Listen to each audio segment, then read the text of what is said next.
天宇，爸爸會快啲好返，你都要努力啊，知唔知啊？同爸爸一齊加油啊！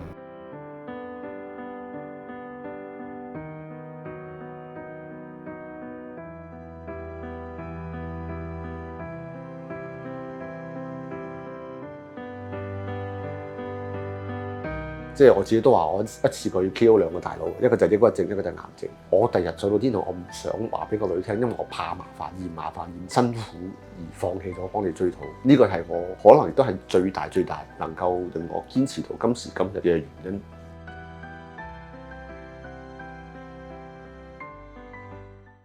自從發生醫療事故，呢幾年天宇爸爸四圍奔波，一邊照顧囡囡，一邊追究醫院責任，最終捱壞咗身體。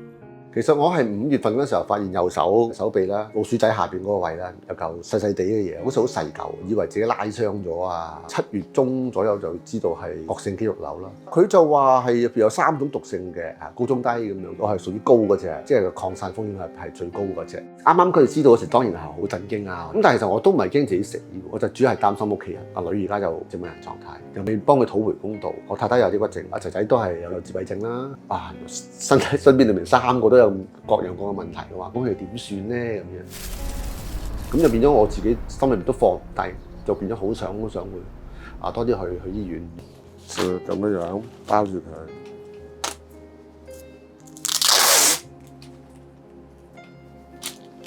咁就攞過去咯，可以。即係啱出事嘅時候，我哋每一日都要去醫院度睇下天宇，一係我去，一係媽咪去，就輪住去。咁佢阿仔咧就變咗好似單親家庭咁樣。爸爸晏啲翻嚟㗎啦，OK，翻嚟同你玩啦，今晚好唔好？你想玩乜嘢？同捉象棋啦，今晚。咁爸爸今日唔做嘢，咁佢可能真係太唔開心，喺度喊。爸爸，你係咪想抌低我唔理我啊？唔要我啦咁樣。佢講咗句咁嘅説話，哇！我心痛到咧，真係唔知點形容啊！知唔知啊？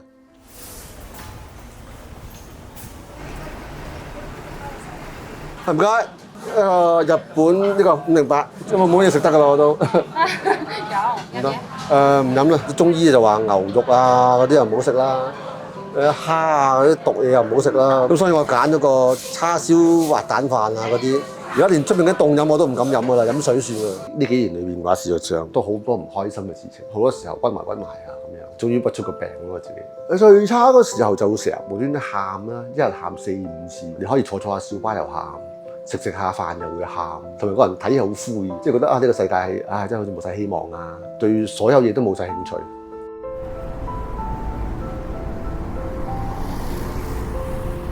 嗰時候咧就帶阿女咧搭小巴去瑪麗醫院嗰時候咧，就成日經過呢間鋪頭，咁樣佢成日出邊咧掛咗好多啲公主嘅嘢咧，阿女就好中意。成日諗住第日如果你讀書啊、讀小學啊或者幼稚園啊，咁我就可以買一啲俾你用啦咁樣。佢係第一次。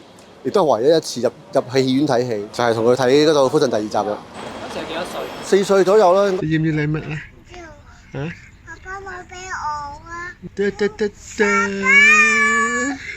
！4歲之後咧，都好似冇同佢直接溝通過咁樣，就變咗唔知佢而家係咪仲中意呢啲嘢啊咁樣。如果他朝日啦，見翻天宇，你會想同我講？哇！你問啲問題咧，我可以喊。我腦裏邊咧，咁多年裏邊咧，都有個畫面，即係我一直相信我翻天堂會見到佢啦，見到個健康、開心嘅佢啦。因為呢個畫面，所以我更加唔會話放棄啊，或者認輸啊。我好怕，如果譬如而家我嫌麻煩、嫌辛苦、嫌去幫佢揮到盡嘅話咧，第日上到去，第日喺天堂見翻佢嘅時候咧。我就會覺得好似我冇面目對佢啊！即係我到時候我做老豆攞抬尾頭做人，係啊，唔通我同佢講話，阿爸嗰時我嫌麻煩好辛苦啊，算啦，我唔搞啦咁樣。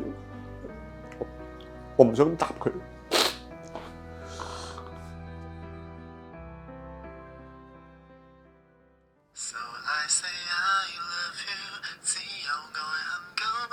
好多嘅姜糖咧，就寫咗好多祝福嘅字眼喺裏邊。咁啊，整咗張海報俾我，呢個真係好有心啊！因為有時候你睇翻嗰啲字咧，每一句咧都好有溫度，都好有愛喺裏邊。幫天宇申訴期間，佢收到唔少網民鼓勵，亦都遇到好多相似經歷嘅人，令爸爸更加堅持要行落去。我每一次做訪問之前都同自己講，呢次唔好喊，呢次唔好咁大情緒牽動啊咁樣。但每一次都唔得。其實每一次接觸傳媒都係最主要提翻一件事。你都可以話李佳華好似揭翻開個傷口咁，其實係唔好受。但係點解我都要去做呢件事情嘅話咧？好重要一樣嘢就係我要，即係我希望都係俾件事 keep 住保持個熱度。老實講啦，香港人好善忘噶嘛，知啲咩新聞冷大攤都好啦，你爆咗出嚟之後，1個禮拜、2個禮拜、3個禮拜，乜鬼都唔記得晒㗎啦啲人。雖然你話件事已經我 po 出嚟咁耐啦，或者咁多人知道，但係好多人原來都好多人係未知道呢件事。唔知道發生係咩事啊咁樣嘅。申訴方面嘅話，去咗醫務委員會投訴，都去過申訴專員公署投訴，當然又寫咗去醫院投訴啦、HA 啦、醫管局嘅投訴部又寫咗信過去啦，咁又上晒傳媒啦，法律途徑又做緊啦，即係民事索償啦。其實可以嘅方法我都做咗咁滯。醫管局佢哋往往就係喺度拖你，拖到呢件事冇人講冇人理，跟住就冷處理唔理啦咁樣。咁我唔希望俾佢哋奸計得逞啦。佢哋永遠用嘅伎倆就係有回信冇回覆，信就俾咗你㗎啦，但係講啲嘢完全九唔搭八，好似活咗另一個平行時空咁話我答咗你㗎啦咁樣。喺嗰個拯救過程裏邊咧，佢就俾咗啲液體，俾啲靜脈注射俾天宇。咁我哋懷疑緊係唔係你俾多咗或者俾快咗佢哋唔肯答我，佢唔肯答我咪自己查咯。我點查咧？我就查嗰個嘅醫療報告。咁點解抄呢個記錄嘅時候咧，我發現有2份記錄，一份就係手術當日嘅記錄，有一份咧就係手術之後8日嘅記錄。咁佢改咗啲乜嘢？佢改咗嘅正就係我哋質疑佢有犯錯嘅地方，就係話佢啲水分出入嘅份量。咁你唔係即係等於大佬一個差人犯一法嘅時候，佢自己走入翻個證物房度搞個證物一樣噶嘛？你可唔可以容許咁嘅事情發生啊？冇理由噶嘛！自從天宇呢件事曝光咗之後咧，其實好多受害者嘅家屬10幾20個揾我，其實好多市民都已經有所不滿嘅，即係已經知道醫管局嗰啲衰嘢㗎啦。已經，你香港政府就真係一個叫做即係西醫霸權，佢咩都係西醫話事，乜都信晒西醫，西醫所有都冚唪唥都醫管局嘅人，又或者同醫管局有聯繫嘅人，咁樣變咗好多時候我哋啲醫療事故，你要告醫管局嗰時候就好難。為咗令囡囡有更好治療，天宇爸爸一直尋求中醫協助，但過程一波三折，直到今年中先得到醫院批准。就真係好霸道啊！我覺得呢樣嘢講到點解我去睇中醫要你批准呢？事實上你又唔識中醫嘅喎，你根本可能你甚至乎你唔信中醫嘅喎，甚至乎喺西醫嘅態度覺得中醫係呃人嘅。呢樣嘢我就覺得好唔公平。點解我冇得揀嘅咧？點解你話事咧？咁呢樣嘢我就係覺得好離譜嘅呢樣嘢。佢都好無奈，西醫佢就已經係話俾你聽，佢冇得醫㗎啦，係咁㗎啦，即係冇任何嘅積極治療方案俾你。目前嚟講，中醫就係我唯一嘅希望。其實佢針咗第一次左右啦，已經開始慢慢見到咧個水腫咧係消得好快。針咗2、3次之後咧，即係眼珠啊眼皮活動多啲。咁試過曾經一次就見到佢咧就比較自然啲咁去眨眼，呢個係我印象最深刻同埋最即係驚喜嘅一件事情。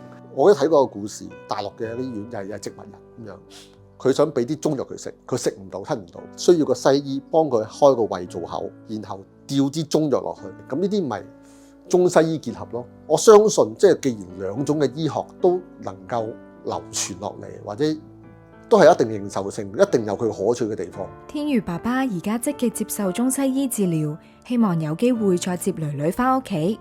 舊年聖誕，佢哋一家人一早佈置好屋企，可惜天宇病情唔穩定，等咗差唔多成年都未能夠達成心願。而家聖誕節啦，咁啊屋企有好多啲嘅聖誕嘅裝飾啊佈置啊，咁但係點解整個 Happy Birthday 喺度咧？就因為其實阿仔咁啱咧就係平安夜12月24號生日嘅。咁但係以前咧我屋企咧就唔會做咁多啲嘅佈置啊裝飾咁樣，咁反而係即係屋企出咗事啦，呢2-3年啦，個人嘅儀式感咧係重咗啊！妹妹咧，聽日咧就要做手術咯喎，知唔知道啊？妹妹驚唔驚？驚唔驚？唔驚嘅，因為爸爸媽咪都會陪住你，好唔好？咁你話俾爸爸聽，你手術之後最想做乜嘢？俾主食嘅。咁簡單？仲有冇其他嘢？去動物園。咁呢個就係我同佢喺清晨之前嘅最後一個承諾，就應承過呢樣嘢。咁佢就話我想餵魚魚食嘢。咁於是我就養咗江魚，後尾之後，呢個係私人動物園嚟嘅咁樣。咁啊，希望日後佢再好啲嘅時候，咁我哋有辦法就可以帶到佢真嘅動物園啦。呢件事就俾我都幾深刻嘅，即係覺得好多嘢咧係你唔好等下次，因為可能下次就冇機會做。咁所以而家我各時各節啦，咁嗰啲我都盡量同小朋友去陪佢哋過啊。因為呢啲嘅回憶咧，其實係佢哋會記一世嘅。唔好咁講話要做啲咩豐功偉績，或者做啲咩好偉大嘅事情。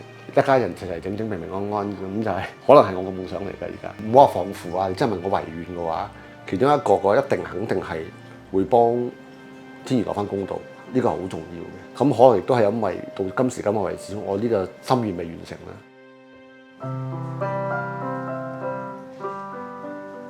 自己心情唔好啊，嗰時候咧都會可能彈琴都係一個自己宣泄情緒嘅方法。我特別練一首歌嘅，呢首歌咧就係阿天如好中意呢首歌。我記得以前啊，佢都叫過我彈俾佢聽，不過我唔識彈嗰時候。咁就於是喺佢住院嘅時候，我就自己練首歌。咁希望有一日咧，佢翻嚟屋企嘅時候，我可以當面咁彈到俾佢聽。